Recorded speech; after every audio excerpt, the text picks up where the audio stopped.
Hello, Trombone Internet. This is Chris Van Hoff, assistant to the regional manager of the International Trombone Festival. We at the festival, of course, are huge fans of the pod, and we are really excited to invite you to attend this year's 2024 International Trombone Festival at TCU in Fort Worth, Texas. Dave Begnosh is our host. We have the world premiere of a brand new double concerto for trombone and piano with the Fort Worth Symphony. We have the American Brass Quintet. We have late night jazz featuring a Latin jam session. Like, everything is happening. All the cast will be there. It's the best hang in the world, and we hope to see you there. You can register for the festival still online at www.internationaltrombonefestival.com, and it's happening the last week of May. So go register. We'll see you in Texas.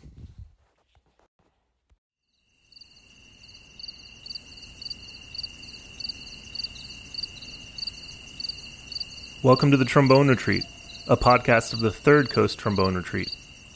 Today on the podcast, I interview my co-host Nick Schwartz, principal bass trombonist of the New York City Ballet, an overall neat and swell guy. My name is Sebastian Vera. We've been encouraged by many of you to interview each other for a while now. First of all, thanks for caring. Nick drew the short straw to go first, and I really think you're going to enjoy hearing his story and getting to know him better. We talk about his whole life, and it gets a little heavy at the end, and I appreciate my friend for allowing himself to be vulnerable. There's something that makes me nervous about interviewing and being interviewed by someone I know so well. Probably why I put this off for so long, but I'll be in the hot seat next year, so try your hardest to be patient. I know it'll be real tough. If you haven't yet, subscribe to the Trombone Retreat podcast anywhere you find your podcasts. We'll have a new episode every other Monday. This episode is brought to you by Houghton Horns. Houghton Horns has the latest models of Shires, Bach, Yamaha, and Courtois trombones, as well as a large assortment of Greg Black mouthpieces. They sell vintage and consignment trombones and are the exclusive U.S. dealer for Tyne Instruments. They offer free in-person virtual equipment consultations with their team of professional musicians and have newly expanded policies that make it easier to purchase and test drive the best equipment during a time when safety and staying home are top priorities.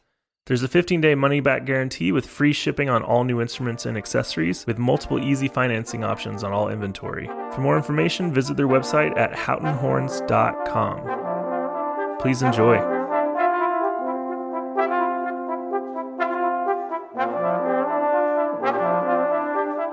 What's up? Welcome to the Trombone Retreat. Oh my goodness! You already started recording. It feels so weird. I'm going to treat you just like everybody else. So with disdain and superiority in your heart? Is that what you think of me? No, not really. I just wanted to come up with the worst possible thing to say. It's like, gotta hit first. Mm-hmm. First rule of going to prison. When you're in the clink. Well, thanks for taking the time to join the Trombone Retreat today. We're really excited to have you on. Sorry, my partner couldn't make it today. Well, I had to move around a couple gigs, and Saturdays are tough. See, I mean, normally I would be showering up, getting ready to go down and play. I would play a Nutcracker at 2:00, and then I would go teach for 2 hours at Juilliard Pre-College, and then I'd go back and play another Nutcracker. So that would be my normal Saturday this time of year. Yeah, it's insane, right? December is usually just a blur. November, December, because, I mean, your Nutcracker runs, and we're going to get to that, of course, but, like, it starts, like, at Thanksgiving, before Thanksgiving? It starts the day after Thanksgiving. And goes all the way until, well, it depends, because Thanksgiving is always the last Thursday of the year, but last Thursday of November, but sometimes that Thursday lies where there's time afterwards in the month. Sometimes, sometimes it's like Thanksgiving is like the 22nd. So therefore we'll end on like January 1st. But if it's a really late date, like if it's like the 20, like this year is pretty late, right? It was like the 26th, I want to say. So this year, I think it was scheduled to go until like January 4th, which is my birthday. Nutcracker has run into my birthday many times. So basically it's a full 6 weeks, no matter how you cut it. That's a lot of Nutcracker. And it's easy to complain about it because you're doing the same thing so many times. But I mean, there could be worse things in the world than playing one of the greatest pieces ever written. Well, I mean, I challenge any person, musician or not, to find any piece of music that has hit after hit after hit. I mean, every single piece in it is an absolute hit. And the bass trombone part's freaking awesome. The bass trombone part is awesome. I mean, it's impossible to play Run a Nutcracker without being in awesome shape. I mean, not to say you have to go in being in awesome shape, but you will be by then because you're playing most of the time. I mean, even if it's little things here and there, you're basically playing. So it's great for the chops, that's for sure. Didn't you tell me once that you think, I mean, your opinion is the best brass part in the entire orchestra is the bass trombone? I mean, maybe I'm biased, but I think so. I mean, it's let me put it this way. It's definitely the most independent of the brass parts, except for, I mean, there's the chocolate solo and trumpet, but that's a little blip. But, more or less the brass section is acting as, either a trumpet section, trombone section, or a horn section, or a whole brass section. But the bass trombone part has so many little independent moments that it makes it quite unique. And Tchaikovsky tended to write that way for the bass trombone, but he really took it to another level in Nutcracker for some reason. And if you had to estimate how many you've played so far, what do you think it would be? Well, I have an exact number. I just don't have it in front of me. I every time I play a show, I mark a tally in the front page of my book. I would be paranoid that I would forget. Wait, did I mark it today? Well, I always do it at the end of the show. It's just my little smart routine. Like right when the applause starts, I turn the page back to the opening of the book and I mark a new tally. And then each year I put the whole tally in parentheses for the whole Nutcracker run of that year. And I'm at 240, 250, something like that. Wow. Yeah. Do the tally marks get a little more jagged and angry towards the end? Well, what I've noticed is my first Nutcracker run, which was 2010, the tallies were quite big. and then I started realizing, well, I might be doing this for a long time, and this page is only so big, so I better start making the tallies a lot smaller. So they get smaller as they go along. I still love that you told me that, because I asked you if you have it memorized, and you usually have a pretty good memory for that kind of stuff. And you said you never quite do it without the music, but you'll notice that sometimes you'll go 8 pages without turning the page and not even realizing it. Yeah, I will go. Well, I mean, it's I'm not zoned out. I guess I'm zoned in, or in the zone. Ooh. I'm crushing it. So I'm kind of just looking around the orchestra and looking at different people and trying to either connect with them musically or just with eyesight or something like that. And then I'll look down my page and I'll realize I'm way behind on the page turns, but I haven't missed anything. It's just sometimes you forget to turn a page. Zoned In, the new album by Nick Schwartz. Exactly. It's gonna be my manifest is gonna be called Zoned In. That makes me think of something though, and that's something that going through school you don't really get a chance to realize as much. When in most schools, you rehearse for a month or two and then give a concert. And when you're a professional, especially when you're a pit professional, you're often playing the same show multiple times. Right. But with that comes some benefits. I imagine with the Nutcracker, you talk about looking around and noticing things. You probably notice something new every time you play it, I imagine. And by getting to hear it so many times, you pick up on different things.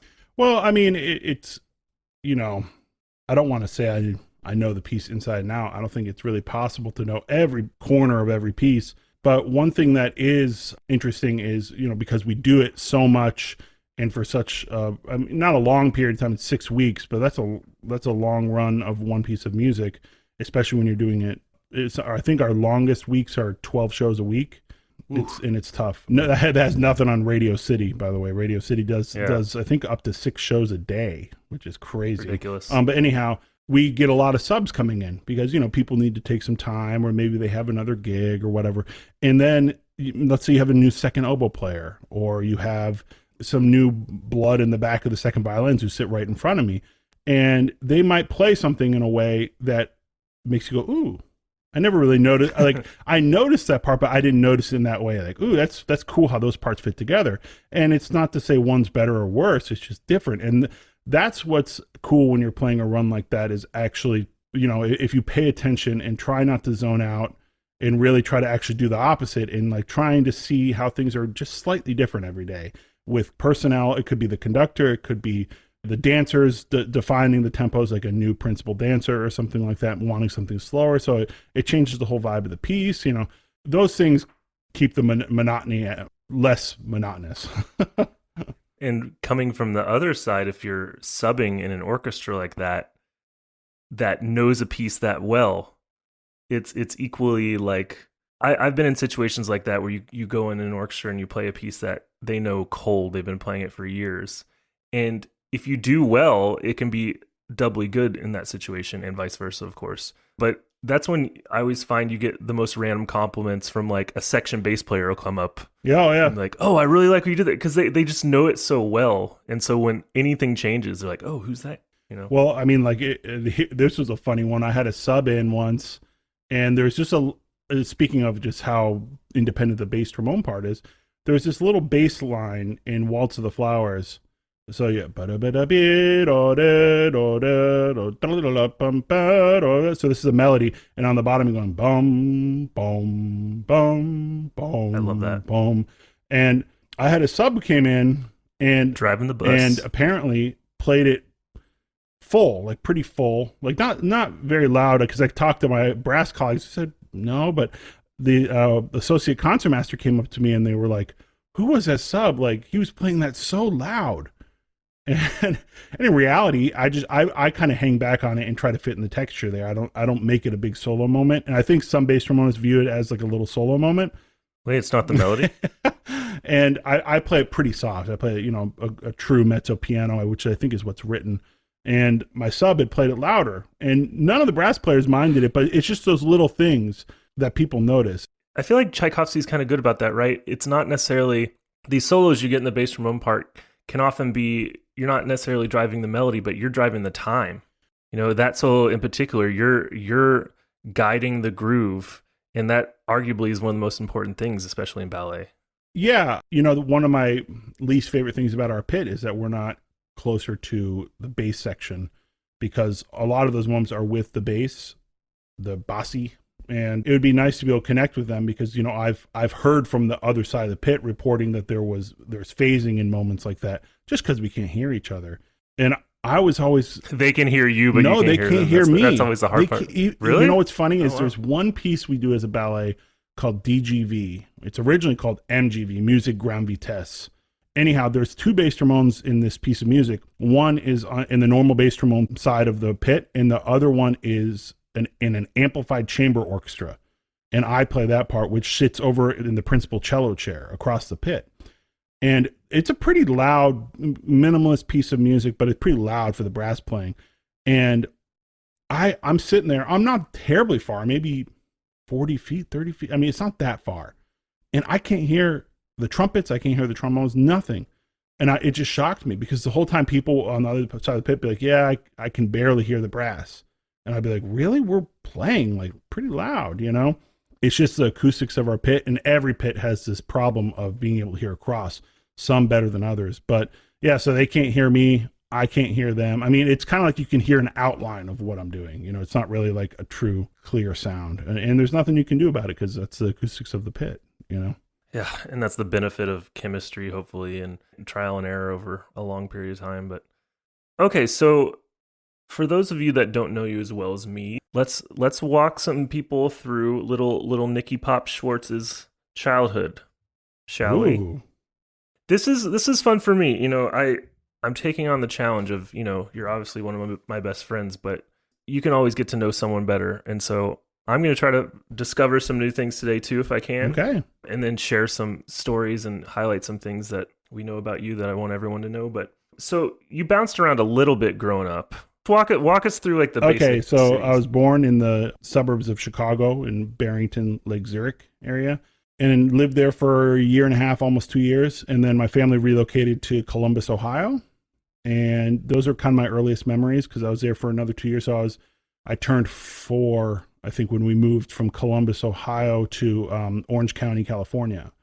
And we moved to another place in Orange County, in Mission Viejo. And we lived there until I was about, I think, 6 or 7. Lived there for 2 or 3 years.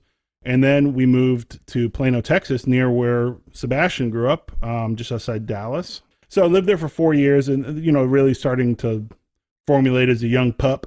Then we relocated to El Paso, Texas, which is probably the most unique place to live, because you don't meet a lot of people from El Paso, Texas. But, I have to say, some of the nicest people in the world. It's considered the friendliest city in the United States. I believe and it was a really cool place to, that's where like I where I kind of began. And I definitely began the trombone there, so maybe that's why I consider that. And you're moving around so much because dad's work. So my dad started off kind of on the middle low rungs of a company called Aramark. Aramark is a company based in Philadelphia that does food service, catering, and uniforms. Actually, they're huge. They've done the Olympics before. They do a lot of like ballparks and stadiums. They also do jails. They do cafeterias. They actually they do the Juilliard they did the Juilliard cafeteria when I was in school. And my dad eventually, I'll get to that. My dad eventually got that account later on in his life to be a consultant for them, and he said it was the single worst cafeteria he'd ever seen in his entire career. And that's saying something. My dad had seen hundreds, if not thousands, of cafeterias. So for all you Feeding Juilliard the artist people, of the future. for anyone who went to Juilliard and thought the food sucked, you were right. And my dad was expert on this. But anyhow, so El Paso was interesting because my dad was working in Mexico. His office was in Juarez. At this point, Juarez was a much safer place to be. In fact, I used to cross the border regularly. I would go across. My best friends from down the street were a set of twins, Manny and Fernie Rivera. But anyhow, their grandma lived in Juarez, and we used to cross my parents would just let me go across the border with them and go stay with their grandma for the weekend. And we'd go over, and I played football, and we'd go over and play football teams in Juarez. And it was a totally different time. But so it was a very interesting place to grow up because, it's so heavily Mexican influence, and that's where I really gained my love of food, I would say, crossing the border with my dad or my friends and eating this amazing Mexican food on the streets and eating it and they go, what is this? And they'd be like, oh, it's goat brains. And it's like, well, I think that's weird, but I also like it. So I guess I like goat brains. That's interesting. And it was a really cool place to grow up, and mountain biking and hiking and finding tarantulas. And it was cool. As you do. So you had a very similar upbringing geographically to a military kid, right? Besides not having a parent in the military. So I imagine, was it difficult making friends and always bouncing around to the new place or not wanting to get too invested in a friendship? I've been always more of a carpe diem sort of person. I live more for the day, and that for better or worse, that's part of my character. Not to say I don't have plans for the future or anything, but I tend to live that way. So for me, I just kind of took it as it came, and I would just make friends and roll with it. And you just toss them aside when you moved. And you'd be like, okay, later. No, I mean, it's funny. It's so funny the friendships we made over the years. I mean, our best friends collectively as a family, when we lived in Plano outside Dallas, were across the alley from us. There was a back alley behind our house, and they were a British family or are a British family. And they had a son and a daughter, like the same age of my sister and myself. And the son's name was also Nick, and he was my best friend growing up there. Unfortunately, he passed a couple of years ago from leukemia, which was really, really sad. He was a good guy, and it's he's way too young to die. He died at like 30 years old, But we kept in touch over the years, and they would come and visit. In El Paso. They came up to Detroit. My parents would go on vacation with them, all this stuff. And then from El Paso, my best friends Manny and Fernie, they came up to Michigan and spent a summer up here. And when I moved up here from El Paso, and I went on vacation with their family down to Puerto Vallarta, Mexico the next summer. And so, we maintain the friendships to some degree. Of course, over time, these things sometimes fizzle out, but we've maintained basic contact. Especially Facebook definitely helps. Yeah. So no scarring childhood. No, I mean separation anxiety. Of course, it was really difficult when you make good friends like that. Like Manny and Fernie, we were thick as thieves. We would go everywhere together, and then suddenly they weren't in my life. That was difficult, But history for my history told me that when I moved to a new place, I would be able to make new friends. And maybe it helped that skill because you had to be outgoing. You had to constantly, you didn't grow up with people. So you always had to like put yourself out there and meet people. Definitely. For me, yeah, I viewed it as kind of like a healthy challenge. So what made you be interested in wanting to join band? as you know, growing up in Texas, you have to join the band. You have to do it. At least You don't in have high to. school, you had to. You had to Oh, do wow. the band. At least for 1 year. No, wasn't like that for me. I thought that was everywhere in Texas. Jeez. Yeah, we had to join the band in our middle school. You had to give it 1 year at least, and then it was optional. So I joined in 6th grade, and when it came time to choose, I was talking to my parents, and my mom played the saxophone growing up. She just did it through high school, and then Sally, it's bust that saxophone out. I want to hear that. I'll ask her. My mom has another hidden talent, which is she is an award-winning ventriloquist. What? Yep. Sally's been holding out on me. You should see her her dummy. His name is Dudley. I didn't know about Dudley when I was a kid, and I found him in the basement in a trunk, and I opened up this trunk, and there's a ventriloquist dummy in there. It haunted my dreams, I swear. 'Cause the best thing I remember, it was broken and it needed to go to a special shop to be repaired. There's strings up to the eyes, so you can move the eyes like when your hand's inside of it. And the string had broken, so the eye was like completely sideways, and it freaked me out. Oh my God! If I was your mom, I would mess with you so much, like in the middle of the night, if you like didn't clean your room or something. Just like that's the difference between me. Why didn't you clean up last night? Yeah, she could have used it a little bit more. She didn't use it as a weapon as much as she could have. So my mom played the saxophone, and my dad played the trombone, and they were, I listened to both of them, like what they liked about it. And I think my mom played the saxophone as more of a club sort of thing, like, oh, I'm going to be in the band. And my dad was a little bit more enthusiastic about it, even though he played it for less amount of time than my mom played the saxophone. But he was a better salesman. He's, oh yeah, you got this long slide, and you can play jazz or like band music, and you can play in the orchestra, and like it's very versatile. That's great advice. When you're starting out, I had no idea about that stuff. Well, my dad was like a true lover of music, all music, like anything that just reached him. It didn't matter genre. I mean, his taste was wider than almost anyone I've ever met.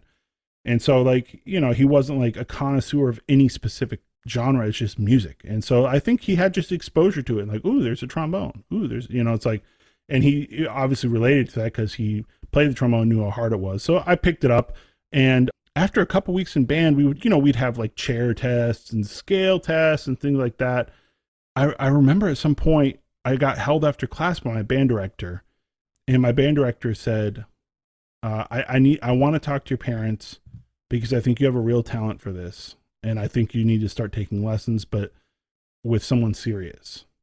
And, I don't know. I don't know. Like, I'm just doing what I'm told. Like, and, I wasn't like immediately hooked. It was just like, okay, well, this is like another thing I have to do. I have to do my homework, and I have to practice my trombone. So I practice, 20 minutes a day or something like that. But the reason I tell this is because, he pulled my parents aside and said, here's the number of the professor at University of Texas, El Paso. I don't want him studying with like a high school student. I want him studying with a professional. And so my parents were just like, okay. And they called up this guy. These are the heroes, the band directors that see this early, and take a chance and just do, because he didn't have to do that, Well, I'll tell you what he saw, and I'll kind of get into the thing that he saw that I was unaware of. But there's a story leading into this. So we set up our first lesson with the professor at University of Texas, El Paso, UTEP for short. And the end of the lesson, he says, I want you to play me an F major scale 2 octaves. And so I do it. I had learned it. And he said, this is what Dr. A is talking about. That was my band director in middle school, Dr. A. So this is what he's talking about. And my mom was in the room at this time. He said, Nick, his trombone is broken and the tuning slide doesn't work. This was a rental from like a instrument, like a music shop. And his trombone is broken. The tuning slide doesn't move, and the slide doesn't go past 4th position. And I didn't know that because I'd never played a trombone before. So the inner slides were bowed outwards and wouldn't allow the slide to really go past 4th position unless you like really pushed it, You should just left it at home. But what Mr. A or Dr. A heard from me is I played a really good F major scale without the use of sixth position. So I would play the F and the G, and I would lip down the F, ba, ba, and then I'd start moving the slide. And then same for the C and the D, for you trombone players. I was lipping things down to match the scale I could hear it in my ear. I didn't know what I was doing, but I could hear what a scale sounded like because I grew up around music. My sister was a really, really good pianist, and so I heard scales all the time.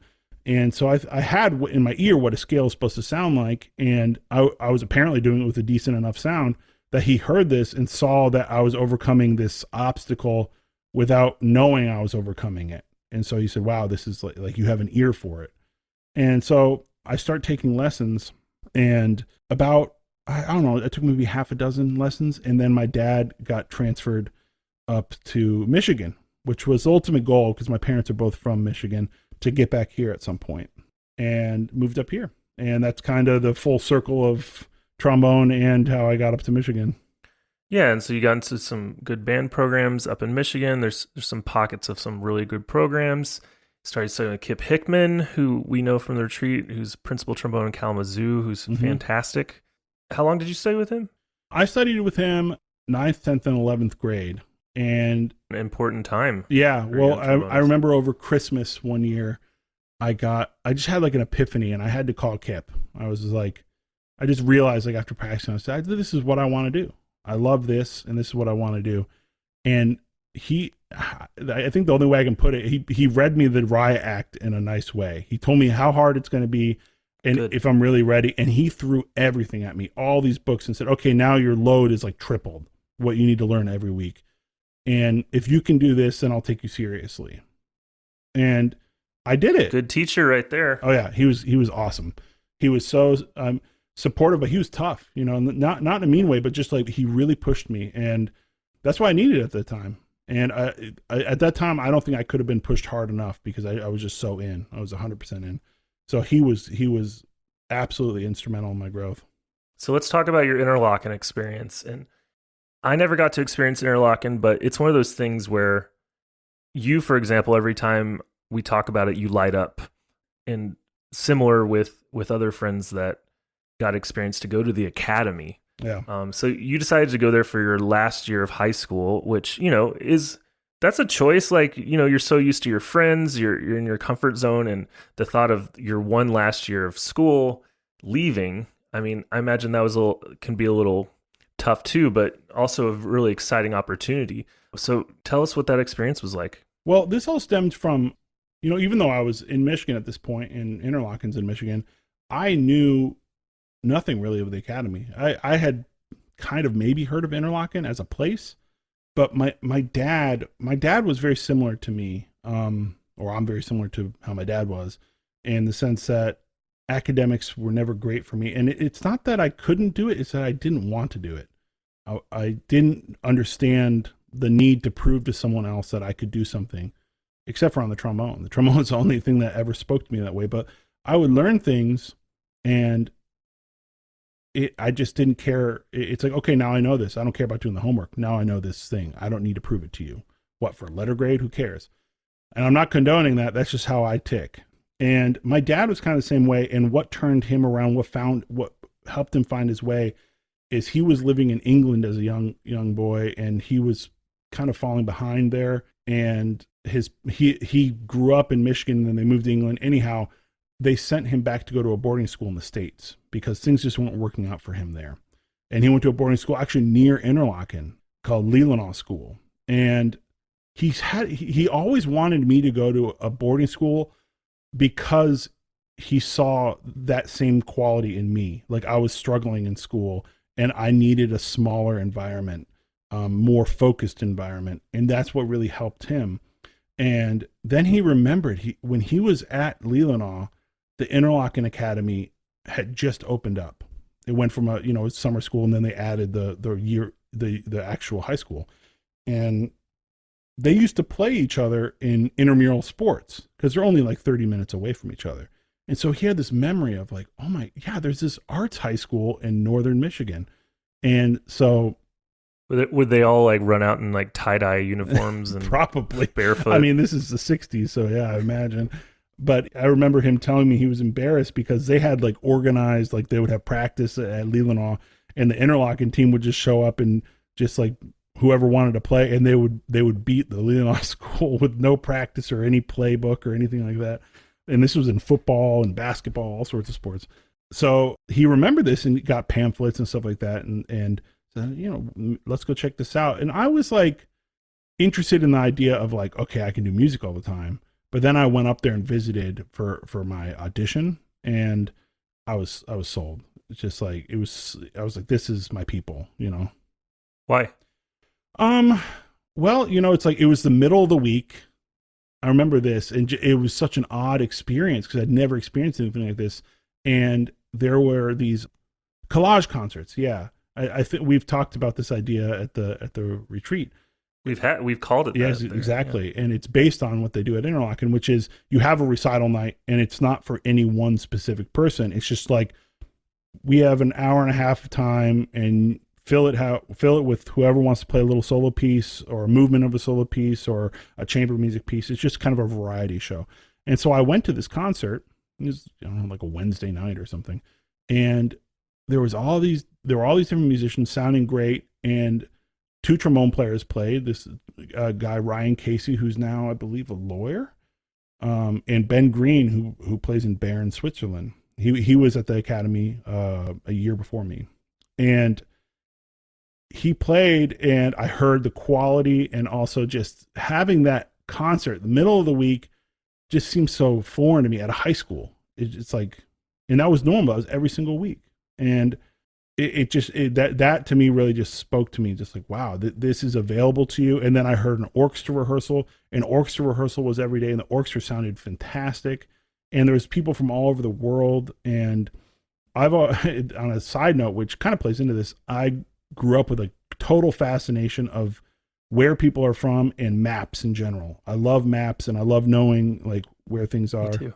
And so seeing all these people that, you know, I've seen these countries on a map, and it's like, oh my God, that person's from Turkmenistan.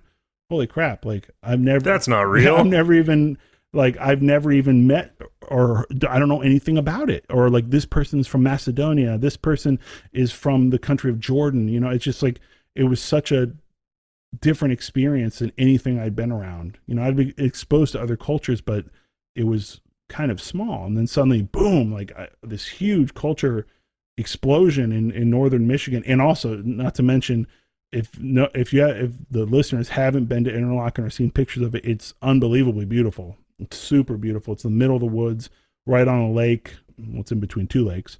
It's just a really nice place to be, you know? It sounds kind of like getting to start music school a year early, but in this kind of beautiful wooded environment with younger, similarly motivated young people and really good faculty that are always encouraging this kind of. Did it open up, like, did it change the way you practiced? Did it change the way you thought creatively? Yeah, I think kind of like subconsciously in some ways, you know, because just like being around these people, like, you know, I had never been around serious dancers before, or serious artists, or filmmakers, or writers, or whatever it may be. And even if they're in a completely different discipline, just seeing how they work on things, seeing their process, it opens up ideas for you on how you're going to do things. One of my best friends when I was there was a violist, and I would go and just listen to her practice. And I would go to her lessons and hear the advice. And one of my other best friends was a cellist, and she's like, why does this guy keep following me in my practice room? That's a whole nother story. Should really say something about this. But, you know, I really tried to absorb everything like a sponge. So it's hard to say. Yeah. I can't say I wasn't influenced and my process wasn't changed, but I don't think it was a conscious decision. I think it was just, I was absorbing as much as I could. Yeah. And it just slowly started seeping into my practice. Yeah, we talk about that. That's like one of the most important things, is who you surround yourself with is one of the biggest indicators of your growth, you know? And I mean, I attribute so much of my growth to just being good friends with you and having a friend that I can play for whenever, Yeah, likewise, absolutely. with all your experiences. I mean, it's such a valuable thing. And even like Carol Yonch was one of your best friends there. And yeah, I mean, that's an interesting story. So like, I was a prospective student there, and Carol, like everyone who goes to Interlochen has to have a work study job, and Carol is the principal tubist of the Philadelphia Orchestra, for those that don't know. And also, I mean, there's so many accolades you can attribute to Carol, but Carol's also the only female tubist of a major orchestra in the entire world. And, that will change, but a huge barrier to break through. Anyhow, we graduated together, and she was there for 3 years. So when I was a prospective student, she gave me a tour of campus. That was her work study job, was showing prospective students around. And part of that job was afterwards writing a handwritten note to the student and sending it to you. So I got a letter back in Detroit, a letter in the mailbox, and says, "Hey, Nick, nice to meet you.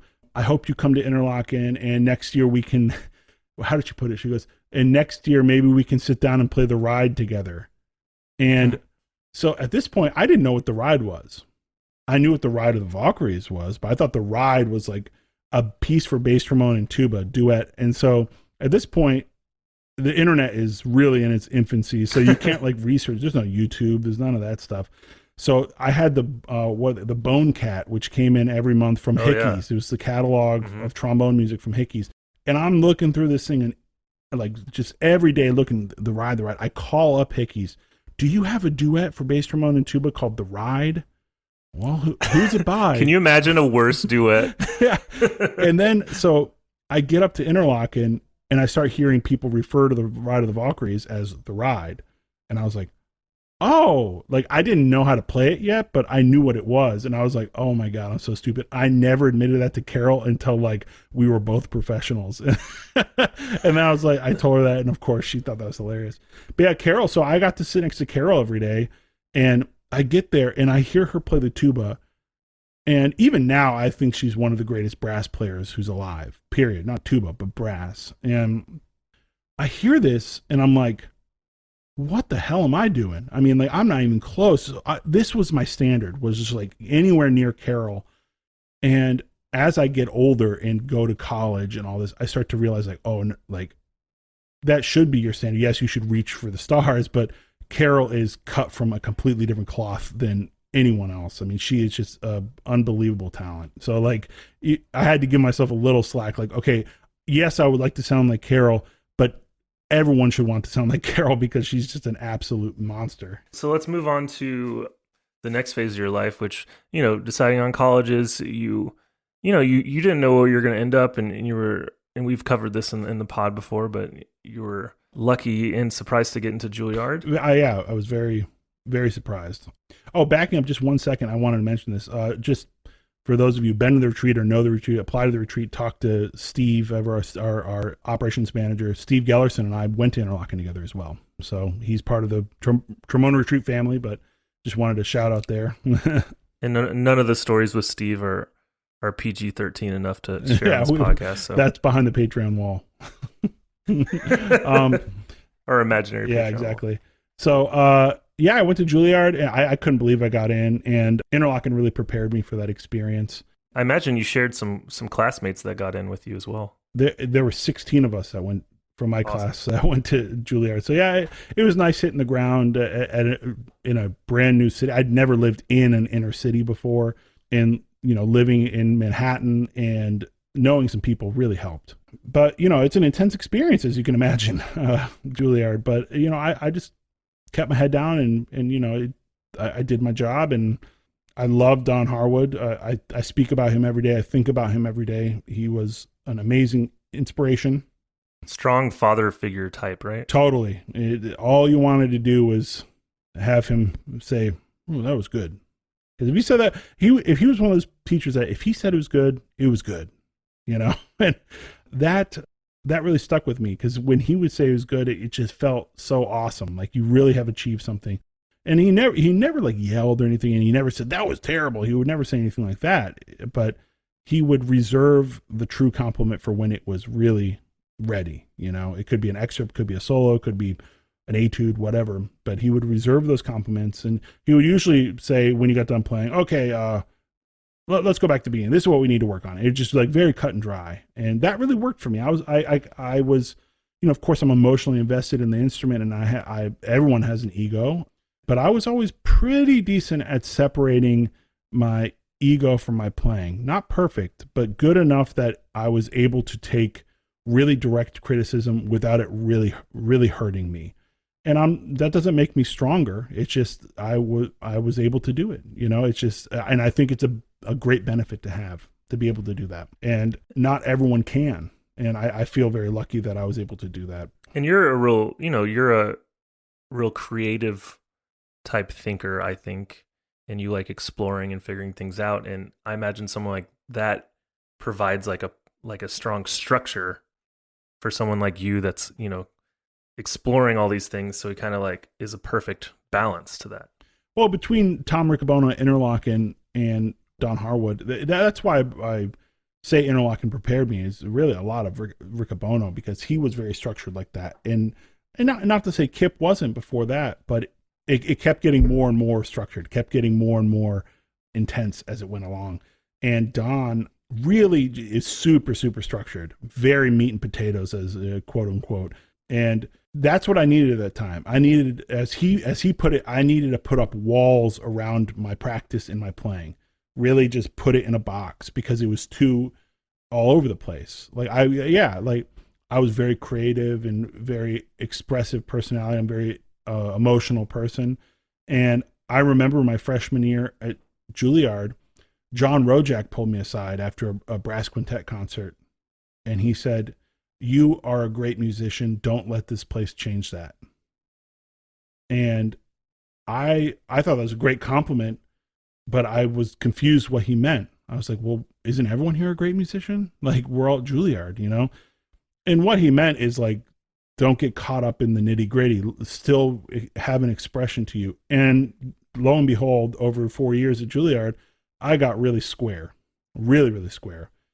And I didn't know this, but then I went to music. Well, I was going to go to San Francisco Conservatory for my grad school, and I went to Music Academy before that, the summer before I was moving to San Francisco, and I studied with Mark Lawrence, and he was the first one saying to me, like, everything sounds good, but it is so academic and so square. You're not capturing the essence of the piece.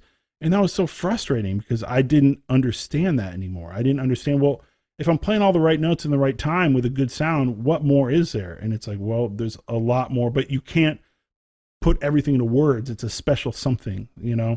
And so why do you think that atmosphere there do you think that atmosphere maybe at Juilliard or maybe music school in general kind of encourages that? Because I mean, there's so many talented people, and it's like it's so competitive that you develop this mindset of just like not trying not to mess up ever, and just I think music school is so tough. I had a lesson, or I was teaching a lesson just yesterday, and I had a student that I could hear myself, that process happening, where it's just like, I know you're a good musician, and you're just so worried about playing all the right notes and not missing one, and everything in tune. And it's like, for me, kind of like tying it all together, when I went to San Francisco, I studied with John Engelkiss, and I'll never forget this lesson. I was playing Ein Heldenleben, and I can play Ein Heldenleben pretty well. Like, the loud, low-ish excerpt, it's kind of fits what I do pretty well. And he said, yeah, it sounds good, but you're not phrasing it. And I had never, ever thought about phrasing an excerpt. And I was like, that was like saying the sky is orange. I mean, it just didn't make any sense to me. So then he started breaking apart. This is a big battle scene. So, but I played it loud and all the notes good. Right, exactly. That's so bum bum bum bum bum bum bum. This part, he specifically said, "Well, what does that come from?" Oh, and he said, "It's the beginning of the piece. Bum ba da ba da bum." It's the same outline of the melody. It's just been put through the ringer a little bit. I never thought about that. And he goes, "Okay, where does the horn line go, or the basses, or whatever you want to think about the beginning of the piece? Where does the phrase go?" Oh, whoa! And that was just totally. It wasn't about the answer at that moment for me. It was about, whoa, like I need to think about these things. Like, I need to think about phrasing an excerpt. It is a piece of music, I need to think about like accenting notes, not because it has an accent on it, but because it's an important note, putting weight on notes, things like that make a good musician a great musician. I think that like we start to view like everything that we play like a delicate little Fabergé egg. And it's like, oh no, I have to be so careful, and like everything's got to be in its right place. It's got to be perfect. And if I screw up, I'm going to drop this priceless Fabergé egg on the ground. And it's like, in reality, that's what we want to achieve, but that's not the way to achieve it.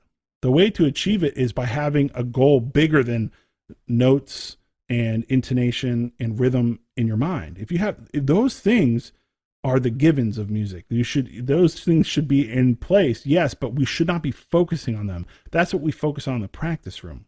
When we get into performing something for someone or for an audience or for an audition or a recital, at that point it should be about presenting a product that is polished because you've worked on the intonation and the rhythm and things like that. But that's not the end goal. That's the building blocks to get to your end goal. Yeah, and people get stuck there, right? Exactly, because they start viewing it as the only thing. And it's like, well, yes, it's important, but there's something much bigger that is the umbrella over this entire thing that we're trying to practice, whatever piece of music or etude or whatever it may be. And we talk about that a lot, going for what you're trying to do instead of trying not to mess up or focusing on what you don't want to do. So you were you spent 4 years at Juilliard, then you went to San Francisco, spent a year studying there with John Engelkiss. And this is when you started to really start to branch out a little more outside of school and get more gigs. You could say that you were kind of doing that Freeway Philharmonic thing. Big time. I was, absolutely. I mean, I went to San Francisco to get my master's, and, I moved there in September, and I dropped out of school in November because I won an audition in the Monterey Symphony, which is about an hour and 45 minutes south of San Francisco. And then I won a job in Huntsville, Alabama. And Huntsville. And Huntsville is important for Sebastian in my relationship, actually. But Huntsville used to have a clause in their contract that if you remember the orchestra, they would fly you in from anywhere. So I heard about that, and that's why I took that audition. And then my good friend Zach Bond had to pull out of a season with the Sarasota Opera in Florida, which is a winter festival. It's about 2 months long, maybe a little bit longer. And you go live in Sarasota and play a full-time job for 2 months. And with all that stuff kind of combined, I realized, I can't be in school anymore. So that's exciting for a young musician. Yeah. All those gigs, getting to travel around. I did the math and also just not being able to be in school for 3 months or almost 3 months because of Sarasota. I realized I'm not going to be able to do this master's. It was a scary thing though, because, I wasn't like rolling in money. I was just starting to make enough money to make a go of it. So I took a leap of faith that kind of a faith in myself that I'd be able to figure this out. Yeah. And freelance in San Francisco, you're still having to pay the cost of living in one of the most expensive cities in the world. So, and keep in mind, this is also, I freelanced there from 2006 to 2010. So this is when the recession hit in 2008, and the gas prices were insane. They were bad everywhere. They were over $5 a gallon in San Francisco, and I drove a 1996 Jeep Grand Cherokee that got like 10 miles to the gallon. So you're like losing money. Yeah, I mean, it's what I could afford. It's not my dream car. It's just what I could afford that could run. So I was like, I mean, it cost me $100 to fill up the tank. So it was tough. A lot of rice and dry beans for dinner. One interesting part of the San Francisco experience I wanted to talk to you about was you got the opportunity to do a few soundtracks and recordings at Skywalker Sound and a lot of video games being made there, movie soundtracks. Yeah. I think the most jealous person of that is probably Jim Nova, just because of his love of George Lucas and of course all the Star Wars movies, John Williams and stuff.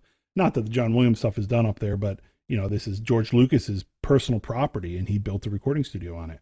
And so a lot of video game stuff happens there. And I did. There's a couple things that I did that never got released, so I don't remember the names, but it's probably your fault. Yeah. I did a Pirates of the Caribbean game I did God of War 3, which is That's crazy big. I think I had 6 trombones and 2 chimbassos. No, it was eight trombones with 2 contras, or something. It was a lot. It was crazy. Why can't we have more orchestra pieces written this way? How fun would that be? Audiences would love it. Yeah, I mean, it's pretty gnarly. If anyone's ever heard those crazy pedal Ds in Hellboy, and they have a video of it of Jeff Budin and Dave Ridge cranking out pedal Ds, that's at Skywalker Ranch.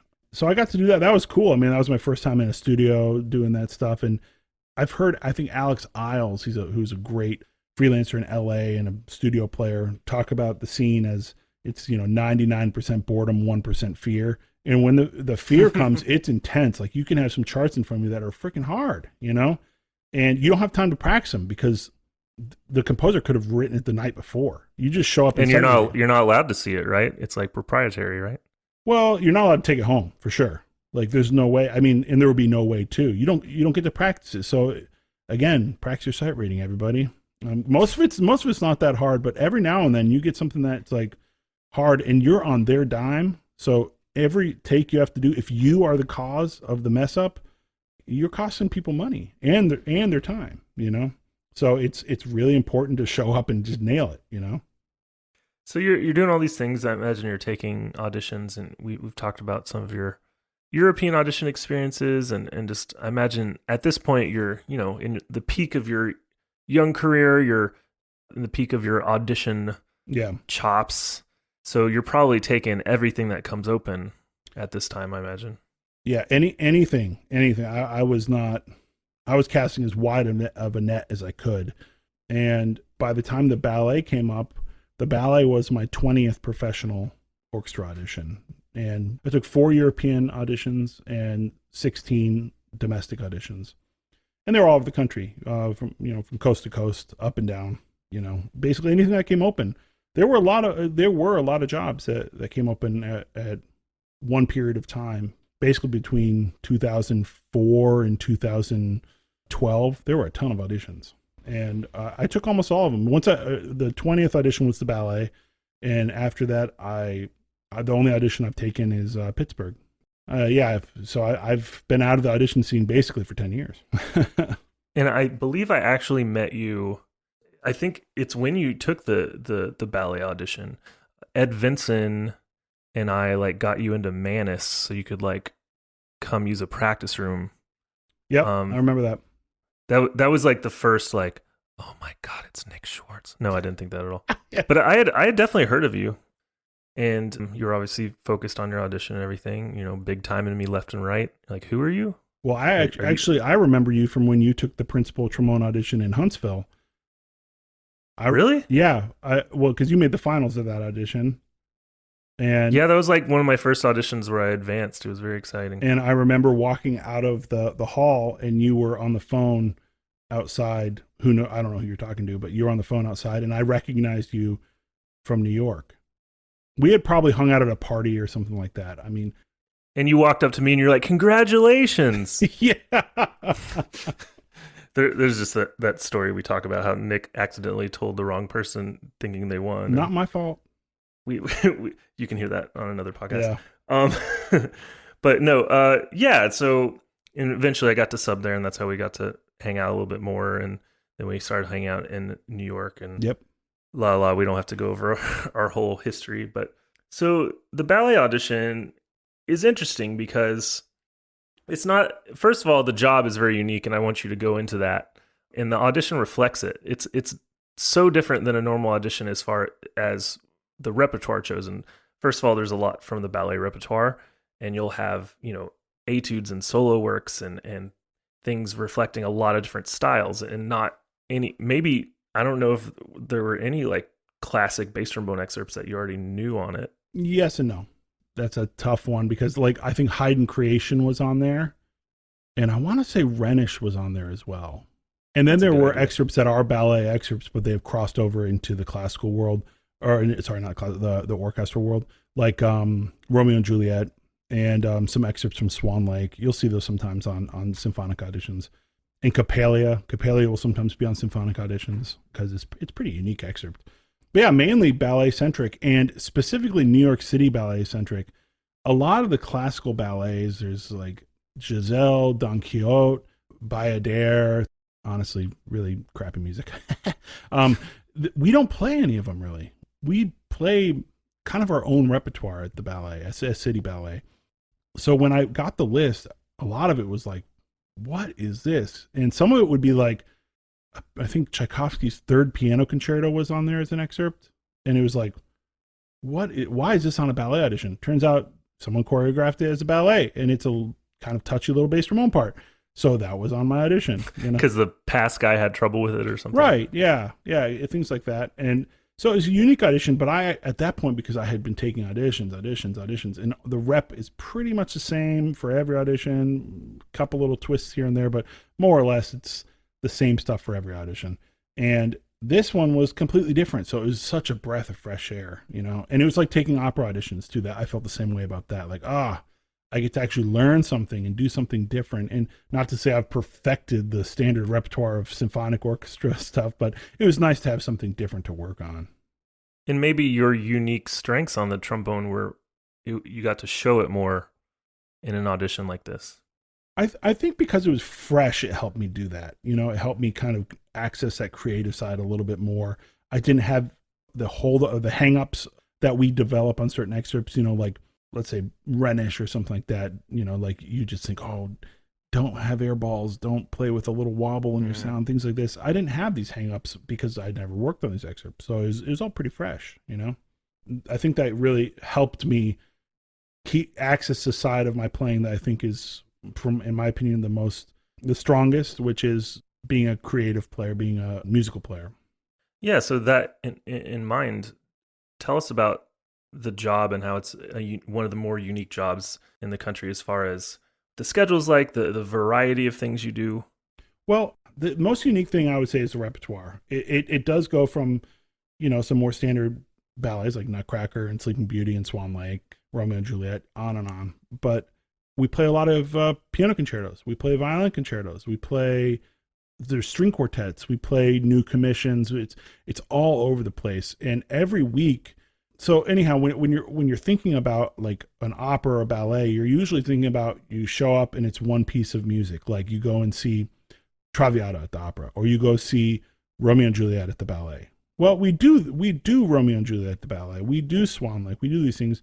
But more of our season is kind of variety shows where you'll have 3 or 4 different short little vignettes, like a 30-minute ballet and then an intermission, then a 25-minute ballet, then an intermission, and then 2 15-minute ballets separated by a pause, things like that. So the learning curve was incredibly steep when I got there because there's just all this music coming at you. I think my second show, I had to sight read Prokofiev's Prodigal Son, which the first trombone part is crazy. The bass trombone part's not that hard, but it's a lot of fast mixed meter stuff. And I was sweating like crazy because they had already rehearsed it. And it was in the middle of the season that I joined. So they said, they gave me the option and said, you can play it, but you'll be sight reading. And Prokofiev's Prodigal Son, who knows that? Unless you play in a ballet orchestra. It's awesome. You should listen to it. But things like that, it's just like you're thrown into the fire and you just have to like figure it out. And I really enjoyed that, actually. It was tough. I had a lot to learn, but because of the nature of the job too, your colleagues are very forgiving because they understand it's a steep learning curve. You're given a little bit more leniency, I think, in your beginning, and before they make a solid opinion about your playing. If you miss a couple notes or screw up an entrance or something like that, you're not going to be like chastised because it's like, this is new for you. You haven't had a chance to study it, And you're running into things too, where, like we were talking about in the beginning, you may play a piece they've played hundreds of times and they do it a specific way that may not even be marked. Certain stylistic things and tempo things and articulation things. Well, that was the thing that my colleagues said that really I got granted very early tenure, which was really nice. There was one tenure meeting and there was no dissent from the committee. And so the music director said, well, I moved to just give him tenure. So after, I think it was 2 months, I got tenure, which was very surprising because actually he announced my tenure in an orchestra rehearsal where there were no trombones. So I wasn't there. And so I started getting all these texts from people in the orchestra being like, congratulations, Aw, congratulations. Missed your moment. And I was like, congratulations on what? Because they hadn't told me yet. I found out from text messages from people. So I certainly it wasn't on my radar for like another 9 months because it was a year-long process. But one of the things they liked about me is that I was able to pick up on the style very quickly. I was able to, I came in with kind of a broad side of playing, and there's a lot of this stuff, especially some of the commercial stuff we do, that's you have to play very short, and they don't teach that at Juilliard. I'm sorry, they don't. And they teach strictly like orchestral playing, like symphonic orchestral playing, like playing Mahler, playing Bruckner, things like that. But having to play commercial stuff and having to play maybe it doesn't even matter what it is. It could be Prokofiev, but like the specific moment that they just play it this way. And the first time through, I'd be wrong, but then I'd pick it up, and so they appreciated that I wouldn't have to be told how to do things. I would just kind of pick it up and do it. Yeah, you listen. Yeah, You're outward. You're not just locked. That's the biggest thing with younger players that you may not be as comfortable with playing with. Sometimes the traits you see is they're so hyper focused on themselves, which you can understand that they totally miss out on hearing everything outside of them and matching. So absolutely. I have a question. Yeah. What's your favorite thing about living in New York City? Well, before I say that, I'll say something that has stuck with me ever since I moved to New York. And there's a movie called, I think it's a Spike Lee movie. It's called Summer of Sam. It's about the serial killer in the 70s in New York City. And it starts with a news reporter. He's like on site at one of the murders. That's like one of the opening scenes. And the news reporter, the first line of the movie goes, "New York City, a city we love to hate and hate to love." And that for some reason just stuck with me. And like, because my whole time in New York, when I was in school and then when I got the job in the ballet, it was always just mixes of like, holy crap, there is no better place in the world than this. And then something happens, or you dealing with a super crowded subway or whatever, or like a snowy day in New York, which sucks. It sucks when it snows in New York. It's so uncomfortable because you're wet everywhere. And you go back and forth these extreme feelings of New York. And I don't think like anyone truly owns New York. Like New York owns everybody. I don't care how rich you are, how long you live there. You are fighting to live in that city. Yeah. And hanging on. Yeah. And it's tough. It's a tough city to live in, but that's part of it. And I think the people that can survive and thrive in that environment, like there's a kinship that develops over that, like almost like war buddies. It's such an intense place to live. And I love that and I hate it. But the things that I do love, I love the cultural scene. I mean, obviously I love Lincoln Center. I love Carnegie Hall. I love the jazz clubs downtown. I love the small theaters. I've been to some small theaters and experienced some incredible art, small little galleries, museums, all these crazy experiences, dive bars, just like all these like super cool things about New York. But, as a person who loves to cook, I love the food scene there. It's phenomenal. It's. And not only the restaurants you can go to, but you even had a project once where you started like trying to cook a meal from every country. But the fact that you can go shopping and find a specific store for any type of cuisine you want to cook is perfect for you. Well, yeah, it's just like I was in New York a couple months ago, just going there to kind of tidy up our apartment before we spent the winter in Michigan. And I was trying to cook Ethiopian food, and I wanted to find the bread, injera. And I looked online, and there's an injera bakery, and it's in Harlem. And I went, and it's run out of this woman's apartment. And it's awesome, I'm sure. And yeah, it was like $10 for a bunch of injera.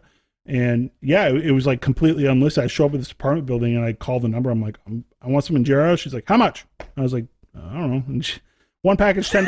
I was like, okay. And she brings it down. Thank you. She's like, of course, New York, an injera bakery in someone's apartment. So, so things cool. Like that. I just love it, It's, yeah, I couldn't describe New York any differently. The same experience and love-hate relationship. So I want to talk about your dad. Okay. if that's okay with you. Absolutely. I love talking about my dad. And for those that don't know, we lost your dad last year, I believe in September. And yep, end of September. Which, it's like, probably every day feels like, Yeah, it doesn't get it. I'll get into that in a second. It doesn't get easier, but it gets less hard. And so you had, one of the realest artistic moments you could probably have is, you find out you're playing at the Met. I believe it's during the ring cycle. I believe it's Goddard Dameron. And that's right. You get a call right before. You want to walk us through? Well, okay, so the week leading up to that, my dad every year went on a golf vacation with his brother in Myrtle Beach. They had done that for 20 years or so, brother and a group of friends. And I'm talking to my dad, like maybe on Wednesday or something like that, and he starts saying, I'm having a really tough time seeing the ball when I hit it. So I switched over to yellow balls, and that's still not helping. And it seemed weird to me because I play golf with my dad. I played golf with my dad a lot, and that was one of the things he was great at. Like, you could hit the ball 300 yards. I cannot, but one could. And he would be like, oh yeah, it's under that leaf of that tree. Like, I mean, he had really good vision for that. And so it seemed odd to me, like, oh, you're having trouble with this. And then fast forward to Thursday night. So the next night, my mom called me kind of in a panic, saying that my uncle, my dad's brother, had called her, which was rare that he would call her directly. They had a good relationship, but the relationship was mainly through my dad. And he was saying, Rob is acting weird. He's not acting right. He's forgetting things. He's really spacey. He's sleeping a lot. I think you need to take him into a doctor when he gets back to Michigan. And he had been experiencing really bad sinus pain in the front, like really like sinus headaches in the front of his head. So we knew something was up, and I knew my mom was planning on taking my dad to the hospital right when he landed on Friday. And Friday night, I played my show at the ballet. It was at the ballet that night, and I got home, and my mom called me and said they did an MRI, X-ray, all this stuff, and they found a large tumor on the back of his brain, in the optic center of his brain, explaining why he couldn't see the ball. So they had said this doesn't look good. This looks really bad. But we were waiting. There was a new hospital built near my parents' house that had higher technology CAT scans. And so they said, we don't want to diagnose this until we can get a better read, which will take a bit because you have to transfer hospitals and you have to get in line. Essentially, there's just one machine for all of West Michigan. Because it could be anything at that point. Yeah, I mean, it could. They knew it was they knew it was either tumor or an aneurysm, both not or a clot. I mean, and not good either way. But the best case scenario would be a tumor that's benign. And so we're holding out on that. And they wouldn't know after the CAT scan, but they would know if it's a tumor or a clot. And so they get the scan, and the scan results came in about 10 minutes before I had to play Goddard Dameron on Saturday night. And so, of course, I was up all Friday night worried about my dad. And then right before I have to play a 6-hour opera, I find out that he has this tumor. It's confirmed it's a tumor. And my dad says immediately, tell Nick to come home. And he would never do that, ever, ever, ever. And I knew how serious it was. So before the show, I tell the whole section, I say, I found out my dad has a tumor in his brain and that it does not look good. And he has to go in for surgery immediately, and I have to go home. We had one more week of work with the Met of the ring, and I had to pull out. I had to go. And the Met was so great to me with that experience. There was no questions of, well, who's going to do it? Who's going to play? They just said, we're going to figure it out. You worry about getting home. And George Curran came in and luckily was able to go over there and do it. And he sight read the whole ring, basically, which is a crazy feat.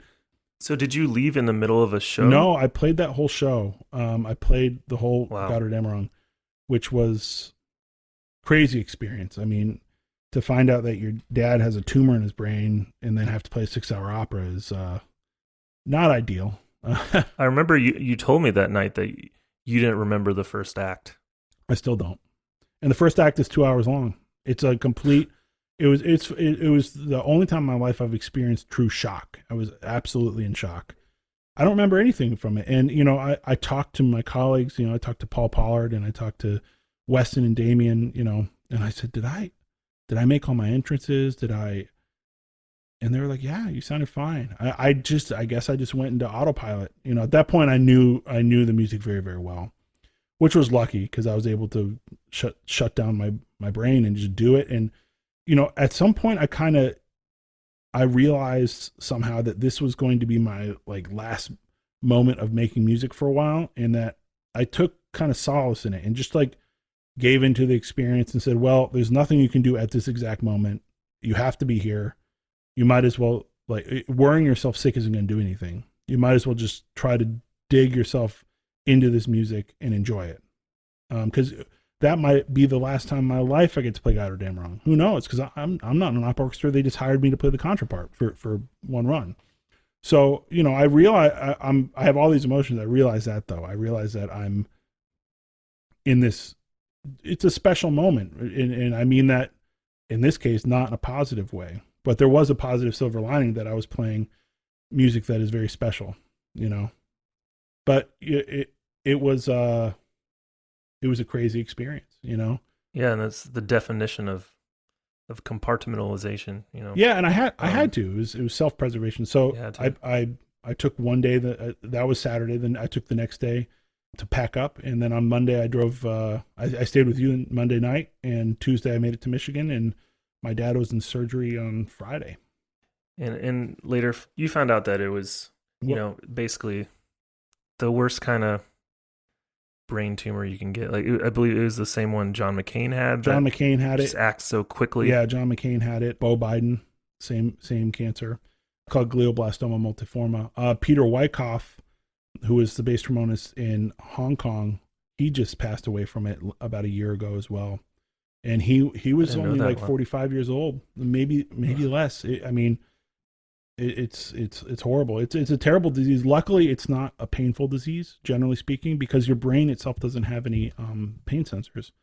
So, we got to experience my dad lived for 4.5 months with the diagnosis, and he had to have brain surgery and chemo and radiation, all that stuff. But the chemo and radiation are actually pretty gentle, relatively speaking. There's none of the throwing up, none of the losing of your hair.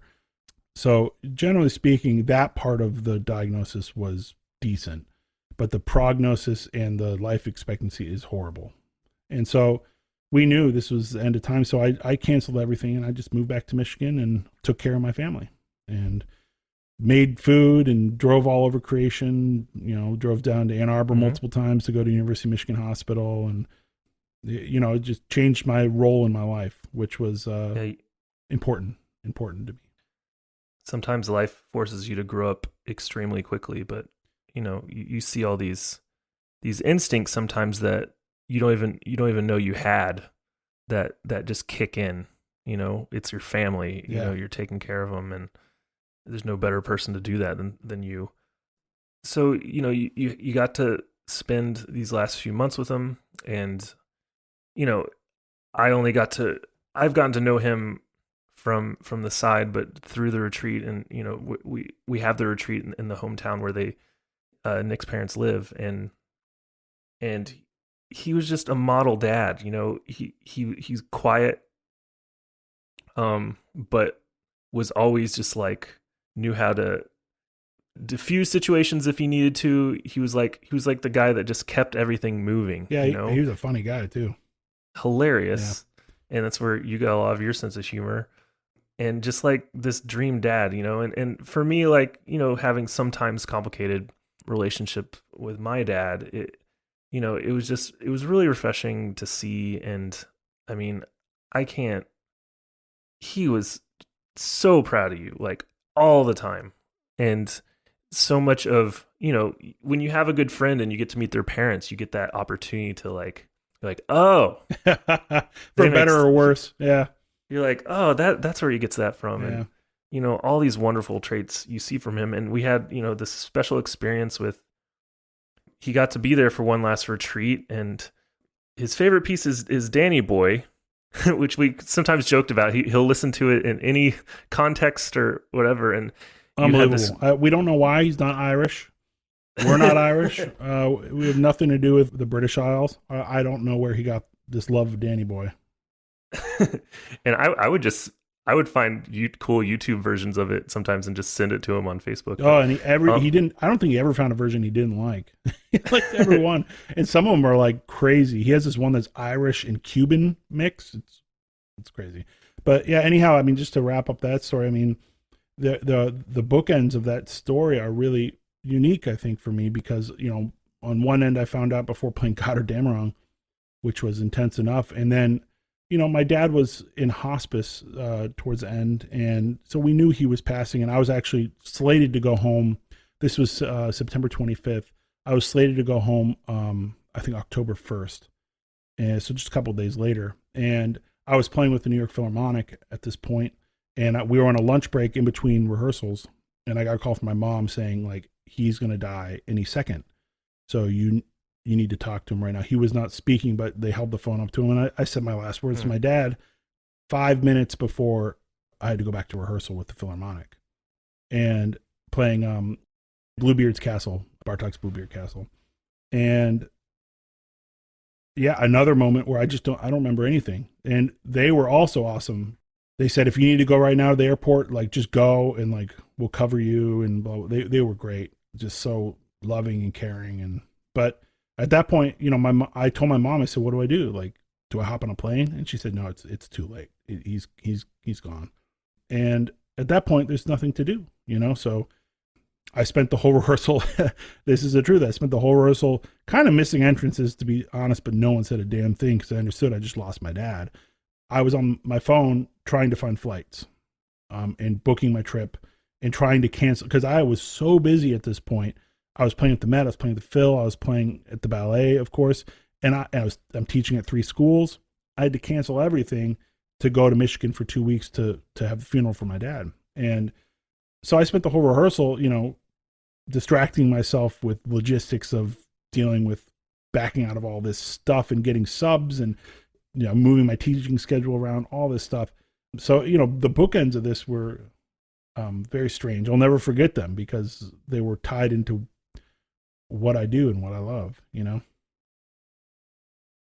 So, you know, and I kind of was teasing it, but still one of the most beautiful moments I think we've ever had at the retreat was, you know, we had a pretty good idea that this would probably be the last time he could come, and man, he was one of our biggest cheerleaders. He showed up to every event. He helped us however we needed, cooking hamburgers if we needed, or cooking hamburgers, moving chairs. And so you wanted to honor him by playing this beautiful arrangement we found, and you played the first part on the bass trombone, and we actually have a video of it that we put up, and you know, you could barely get through it. I had a tough time, yeah. But yeah, I actually played that on my senior recital. I made a bet with, because I knew this is how it would turn out, and it turned out this way at the retreat for much heavier reasons. But at my recital at Juilliard, I played it as an encore to thank my dad and my parents. And I bet my friends who were playing it's a quintet, that were playing in it, $5 each, that I could make my dad cry. And they said, when is he gonna cry? Are you gonna say something? And I said, no, you'll see. And at the end of Danny Boy, he's a puddle out there. And they all owed me $5. Just because I knew it would go down that way. And yeah, and your dad came up, you know, with his cane and gave us all hugs at the end. And that's something that we'll always have. And that's why we're going to play Danny Boy at every retreat. Well, there's, I mean, the thing that was kind of subtle about that moment that was really painful for my mom to see is he came up and shook hands or hugged each individual one of us, except for Marco Gomez, who was a student who was playing the fifth trombone part. And the reason was he couldn't see him. Oh. His left peripheral was completely gone. And when my dad walked up, he couldn't see the left side of the room. So he didn't see Marco was there. And my mom was one who noticed that. And she said that to me. She said to him, Rob, you didn't hug Marco. And he's, well, and he had to look up, oh my God, there's another person there. Like he had no idea. And so, you know, it was like this beautiful moment, but also like this burst of reality, like boom. It's like, yeah, this is what's going on, you know? What's the most important thing you learned from your dad? I would say the most important thing I learned is that nourishing relationships and cultivating relationships and maintaining them is the most important thing you can do in your life, both personally and for business. And sometimes those things are completely separate, but a lot of times I think they're completely intertwined. I think that the best way forward in business, whatever you do, is to work with people that you trust on a personal level and on a business level. And the only way to get that trust is cultivating a relationship and being honest with that relationship, not trying to see, okay, what can this person do for me? Well, this person can maybe do things for you, but they're not going to unless they see you as a person that they respect and trust and enjoy being around. So his whole business model, and he's very successful in business, was based on personal relationships. And I think my whole career is based on personal relationships. Yeah, I can play the trombone, sure, that's fine. But I think a bulk of what I've been able to achieve is because I really do care about the people I work with, and I want to know them and be someone that they can trust. I think that's one of your superpowers. Oh, And I think we have Rob to thank for that in huge part. And you know, you're also and we're, you know, we're never going to forget Rob ever. No. And you're lucky to honor him with your life and everything you do, and you are doing that. And it's a privilege to be around it. And in addition to Rob, you have some amazing, strong women in your life with your mom, Sally, and your wife, Daniela. Oh, yeah. That have obviously helped through this whole situation as well. And could you talk about their impact on your life getting through it and just your musical life? Well, obviously my mom, she was a huge, you know, she's part of a team. She's with my dad. And so she was a huge supporter of everything that I was doing because they were both supporting me. And I would say the number one thing that my mom instilled in me, I don't want to say work ethic because, you know, that kind of came from both of them. I can't attribute that to my mom alone. That was kind of a team effort. But my mom gave me a love of teaching, I would say. And I didn't realize that. Number one, I didn't realize that teaching was so important to me until I started doing it regularly. And then I also didn't realize how much teaching would help me learn. Because I think that I'm the type of learner that has to be able to know something well enough that I can explain it to someone. And the better I'm able to explain it to someone, the better I know it. And some people, they're not such great teachers because they can't explain it. And my mom has always been really good at being able to explain what she does and how to do something, breaking it down into steps. And so I think she instilled that in me, is like a curiosity in the actual learning process to be able to teach, because she was a fantastic teacher herself. And also she grew up on a farm in southern Michigan, and real farm girl, you know. And I think she instilled, my dad was kind of the softer one, and she instilled some grit in me, you know, to be able to have some thick skin. It's okay to be sensitive. That's fine. I am sensitive, but to be able to withstand some tough moments, and that's really good skill for music, because man, oh man, is there a lot of rejection that we face, even on a daily basis. But, you know, obviously auditions, that's the biggest one. That's black and white, like yes or no. And Daniela, Jesus, I mean, what can I say about her? She's a force. Yeah, she is an unbelievable force. I mean, she just has an amazing attitude, and just her work ethic. I think her work ethic is second to none. It's crazy. She can work for 12 hours a day straight and still have like mental power at the end of the day. She just doesn't burn out. She's really unbelievable. And I think that's because she grew up in war-torn Yugoslavia, and that's how you get out of that, is just by putting your nose to the grindstone and just working. And she's just so talented, and her talent, her talent is natural, but it also is very honed. She's worked on it very hard. All right. I have some abbreviated rapid fire questions for you to close. And I guess the way I've made these, they might not actually be rapid fire, but Okay. We can try. Some are related to ones we've done in the past. I cut out some of the goofy ones. If you could say just a single thing, your single favorite part about playing the trombone. It has to be one word. No. Well, I think I can do it in one word. Sonorous. Ooh. The sound of the trombone. Sound. Which is what drives me the most nuts about some students, or some players. It's like, oh man, yeah, you can get all over the horn, but you're not doing it with the best sound. I'd rather hear something real slow and lyrical. Like Randy Hawes said at the retreat one time, he said, I'm kind of an adagio guy, because that's what Randy Hawes is known for. It's just the sound. Yeah. And that was one of my teachers. I studied with him in high school a little bit. And sound, just creating a beautiful sound on the instrument, that in both hearing it and playing it, the beautiful sound is what grabs me. It's free therapy. Yep. If it's not making you feel good, you're doing it wrong. Yeah. What would you tell your 18-year-old self? He's looking at you. He's standing right in front of you. Sweet sideburns, brah. No, I'd tell my 18-year-old self, slow down your practice. Like the amount, or just like the way you practice? The way I practice. I wanted to get to the end goal faster. And the way I do it is by playing let's say it's a fast passage. I play it fast over and over and over and over and over again, where it's like, okay, I could do it for 15 minutes slow, and then I'll have it and be able to play it fast much quicker than if I just beat it into the ground playing it fast over and over and over again. It's one of the hardest lessons to learn. Yep. And listen to the wording on this one. What's the most important musical experience that you've had? God, it's hard to limit one. The first one that comes to mind is playing my first run of Swan Lake with the ballet.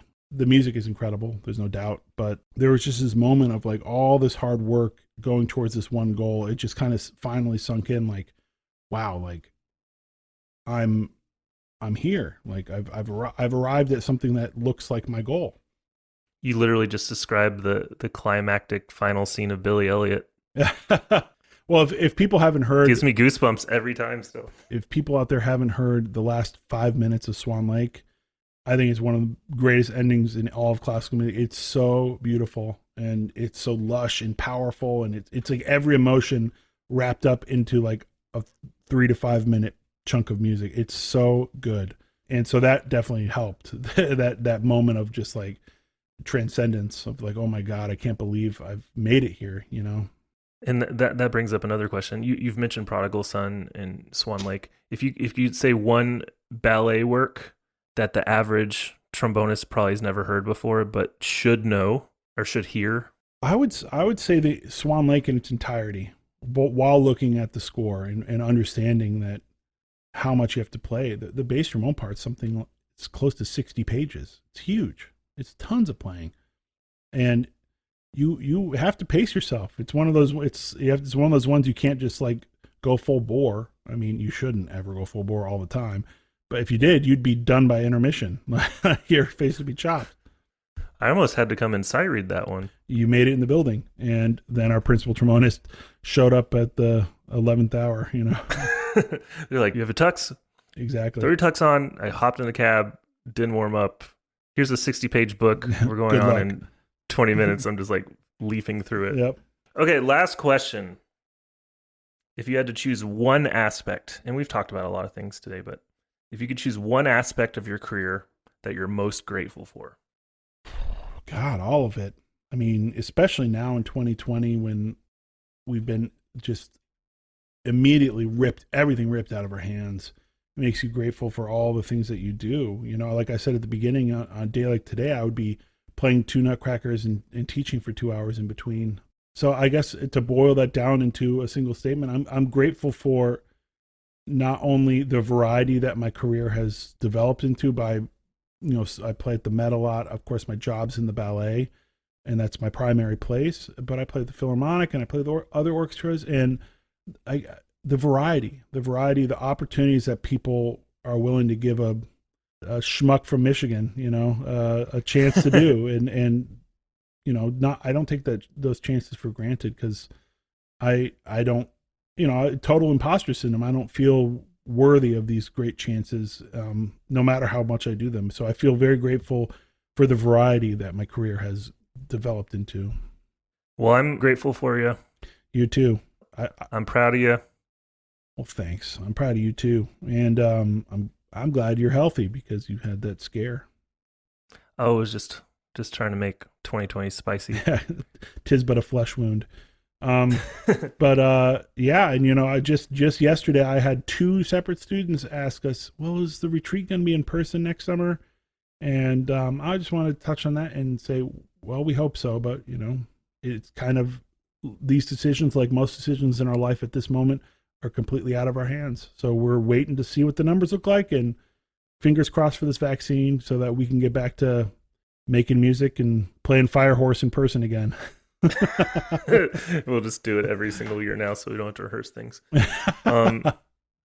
Yeah, man. And I still can't, it's our project. Yeah. But it's our project, and we encourage everyone, create something that's your own, because it's taken the most work of probably anything we've ever done. Absolutely. But we're so proud of it, and I couldn't be happier to be doing it with one of my best friends. Me too. And I think that's the main reason it works.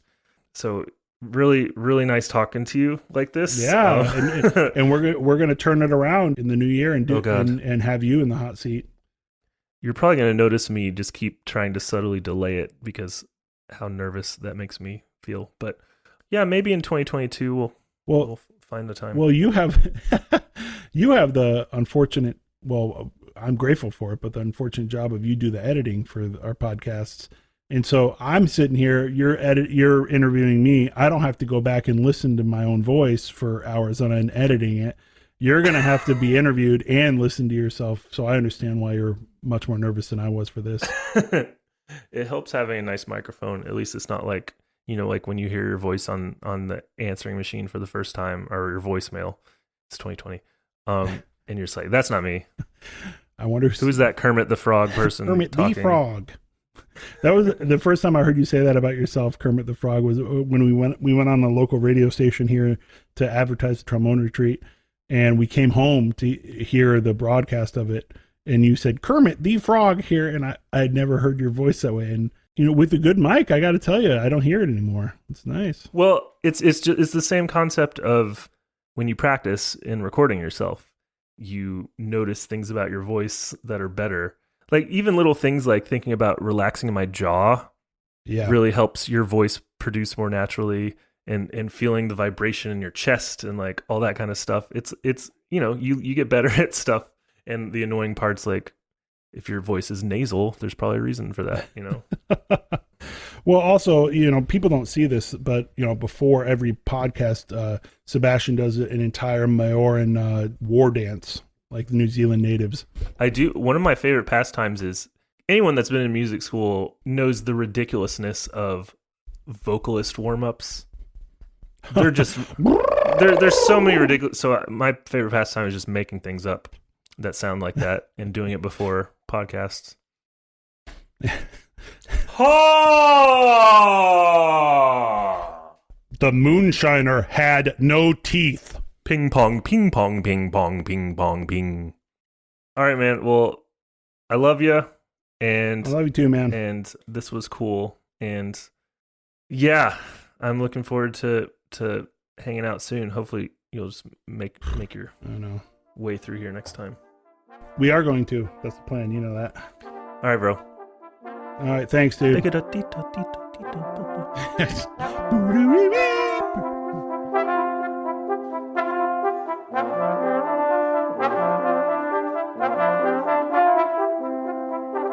Thanks for hanging out today. If you enjoyed the podcast, please consider leaving us a 5-star rating on iTunes, as it helps us out a lot. If you'd like to leave a question or topic you'd like us to discuss, we'll talk about it on the podcast as well. Also follow us at Trombone Retreat on Facebook, Instagram, Twitter, and YouTube, and our website, tromboneretreat.com. Also feel free to shoot us an email at tromboneretreat@gmail.com, as we love hearing from you. On Instagram, follow Nick at basstrombone444 and myself at js.vera. And finally, never forget to retreat yourself.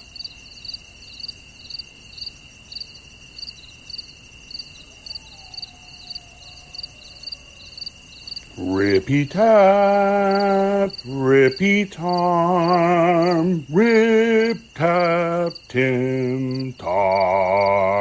Rippy-tap, tippy-tom, rippy-tap, tippy-tom, rip-tap-tom. Rip-tip-tom, rip-tip-tom.